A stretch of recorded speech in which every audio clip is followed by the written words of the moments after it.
good morning समस्त को good morning बा शुभ सकाळ ढेर सारा अभिनंदन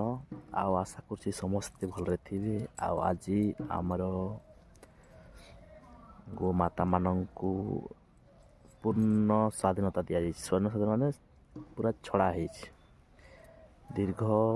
8-10 मास गाई आड़ गाई जगुआड़ साथी से जाऊे आज देखु तांको पूर्ण भाव मुक्त करा जो मुक्त कला परे भी आदौ से कड़े जाऊना आम जो जगार रखू जो जगार छिड़ा करूँ से जगार देखिए आप केमती छिड़ा होती देखु तो ये हूँ ना कह जाए जदि आपण अभ्यास छोट समय गोटे अभ्यासटा आप रखिले से अभ्यासटा केबे क्षुण्ण हुए ना भांगे ना आपन जदि हाथी को सामान्य गोटे छुंची सूतारे बांधिक रखिए से सबुदिन से गोटे जगार छिड़ा हो से भाया आम जो गोमाता मैंने अच्छा आम अभ्यास कर जगार ये जगह देखुं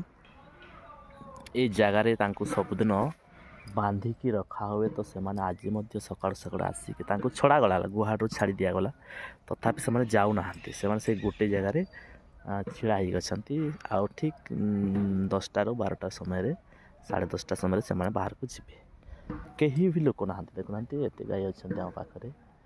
कहीं भी लोक ना सामना कहीं क्या किसी करना समस्ते शांति रहते बहुत स्नेही बहुत भल समस्ते सब गाई पाखक जाऊँगी देखी मत शुई केते आनंद खेलुं बुलूं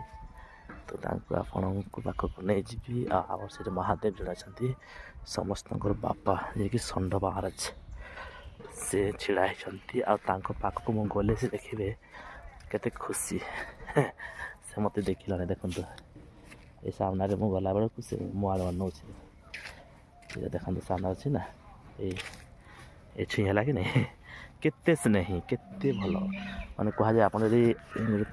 मनीष को जी भल से करते किंतु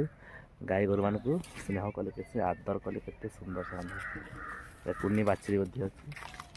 ये कुनी बाछड़ी नुआ नुआ नुआ जन्म नहीं 2-3 दिन भितर ये देख यहाँ पाखक आना